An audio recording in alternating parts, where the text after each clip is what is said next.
Сәлем достар, менің арнама қош келдіңіздер. Наурыз мерекесі құтты болсын. Ұлыс оң болсын, ақ мол болсын. Еліміз тыныш, аспанымыз ашық болсын. Үйімізде бірлік, береке кетпесін. Баққа толсын, дастарханымыз әрқашан мол болсын. Наурыз күніне орай мен бүгін мынандай наурыз көже пісірдім.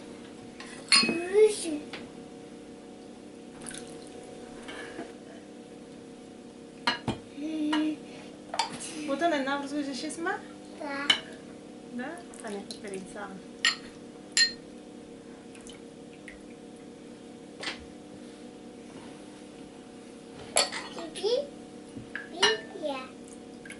Іше ғой.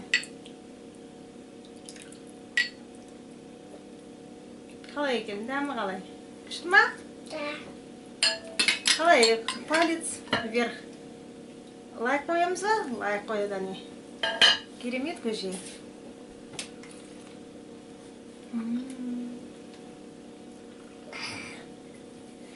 Ендеше осы көженің қалай жасалатынын көрейік. Ең алдымен перловканы суға салып бұқтырып аламыз. 2 сағатқа қойып қоямыз. Ыстық су болса, ыстық су жоқ болса, суық су құюға болады. Менде үйде қалған перловка міне. Жарты сағаннан аздап көп. Енді оны ыдысқа саламыз. Және ыстық су құямын.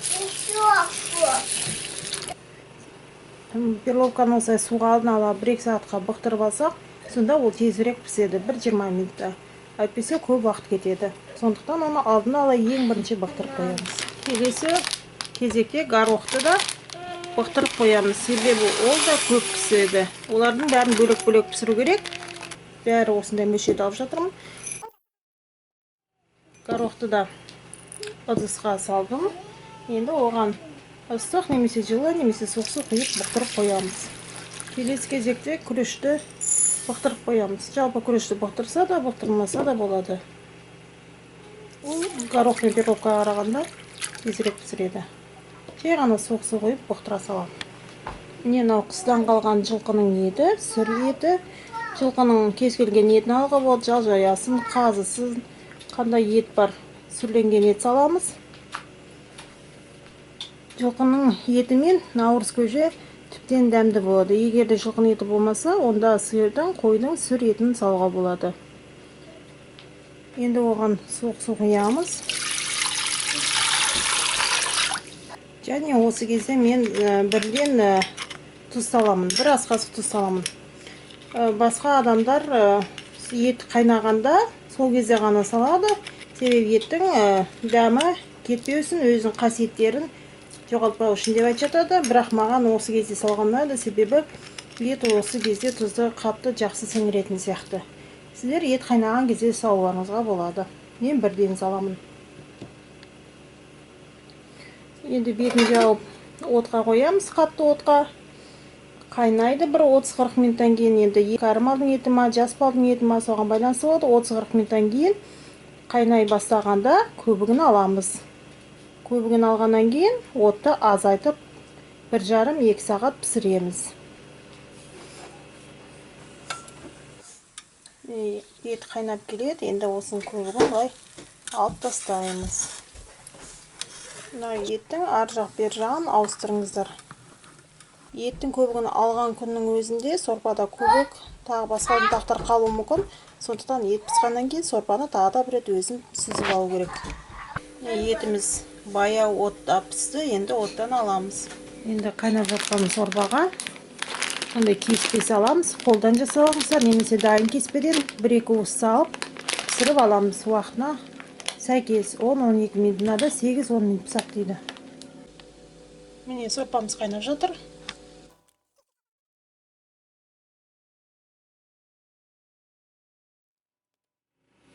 Кастрюльге ыстық су құйдым. Енді оған перловканы саламын. Жуып тазаланған. Перловка күрішті бәрін бөлек-бөлек пісіруге болады. Немесе мен бірге қосып пісіре саламын. Енді отқа қоямын. Қайнағаннан кейін 20-30 минуттай піседі. Байқайсыздар. Күріш пен перловка пісіп жатыр. Дегенмен күріш бәрібір 15 минутта піседі екен. Перловка бір жарты сағатта, сондықтан перловка қайнағаннан кейін 15 минут піскеннен кейін күрішті салса, екеуі бірдей піседі. Горохты да жуып тазалап қойдым. Оны бөлек пісірем, себебі ол аналарға қарағанда көбірек піседі. Горохты да суға салып пісіремін. Піскенше етті енді сақтап тураймыз.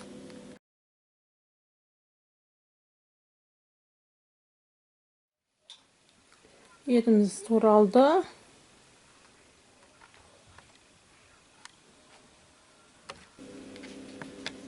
Перловка мен күріш пісті. Пісқаннан кейін суық сумен шайып алдым.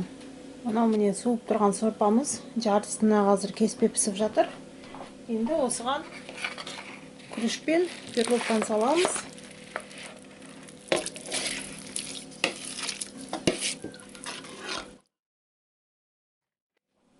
Енді пісқан горохты саламыз.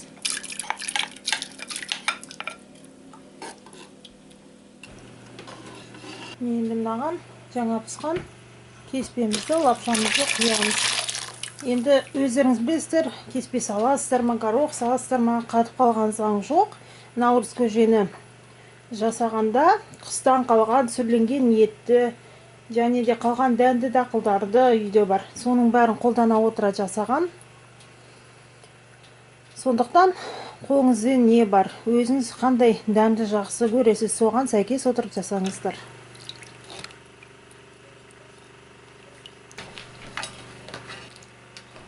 Енді бұған қатық саламыз. Сүзбе құрт, аппақ болады. Бұл қайнамаған құрт. Қанша салсаңыздар да еріктеріңізге байланысты салыңыздар, қалай саласыздар. Бұдан басқа мынандай қызыл құрт бар, қайнаған. Қосуға да болады, қоспауға да болады, өздеріңіз білсін. Енді оны қосамын. Бұны қазақсы гемодез деп айтамыз. Сорпаға қосып ішеңіз, бұл құртты терлетеді. Ауруларыңыздан жазылып кетесіз. Енді бұнда кефир құямыз.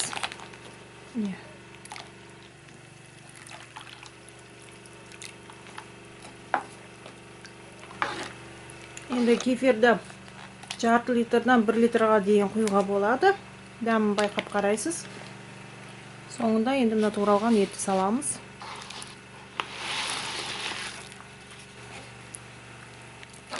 Араластырамыз. Сонымен міне біздің наурыз көжеміз дайын. Кеспені қосқан себебім сорпа, ет және нан, яғни кеспеміз, бұлар әрқашанда жақсы бір-бірімен үйлесімді келеді. Сондықтан осылай кеспе қостым.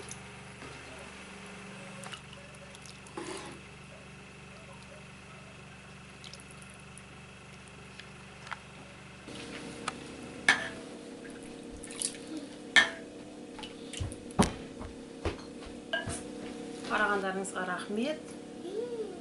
Сау болыңыздар. Пока. Пока-пока дейді. Пока.